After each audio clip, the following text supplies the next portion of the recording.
سر السلام علیکم. جی میں کہہ رہا ہوں کہ یہ جو تصویریں بنائی جاتی ہیں، کیا بنایا جاتا ہے؟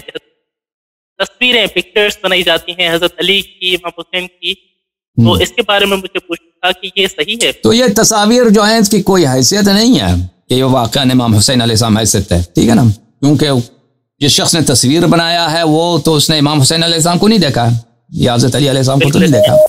ہاں یہ چیز تو ممنوع ہے. تصویر بنانا خود شدیداً منع ہے، اس سے تصویر کھینچنا پینسل سے، ہاتھ سے ڈرا کرنا، ٹھیک ہے نا، یہ شدیداً ممنوع ہے احادیث میں، شدیداً ممنوع ہے.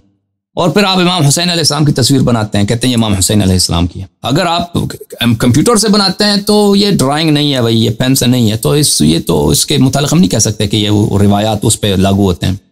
تو چلے ٹھیک ہے، وہ آپ نیٹ کمپیوٹر سے بنا دیا. لیکن اب یہ کہنا کہ امام علی علیہ السلام ایسے ہی تھے، تو یہ کوئی کسی کو کہنے کا حق نہیں ہے کہ واقعا امام علی علیہ السلام یا امام حسین علیہ السلام اس طرح تھے جو اس تصویر میں ہے. تو آپ کہہ سکتے ہیں ممکن ہے اس طرح ہو. اگر یہ جملہ کہتے ہیں نا کہ ممکن ہے تو پھر بات ختم ہے، ہو سکتا ہے اس طرح ہو، ٹھیک ہے نا. آپ اس کو نسبت نہ دیں، کہہ دیں احتمال ہے. یا کسی شخص نے خواب میں دیکھا، وہ کہہ دے کہ میں نے خواب میں دیکھا تو میرے خواب میں مجھے اس طرح نظر آیا، وہ صحیح کہہ رہا ہے. وہ خواب کسی لیے حجت نہیں ہے، لیکن اس نے دیکھا اپنے خواب کو، اس نے تصویر بنایا، ٹھیک ہے نا.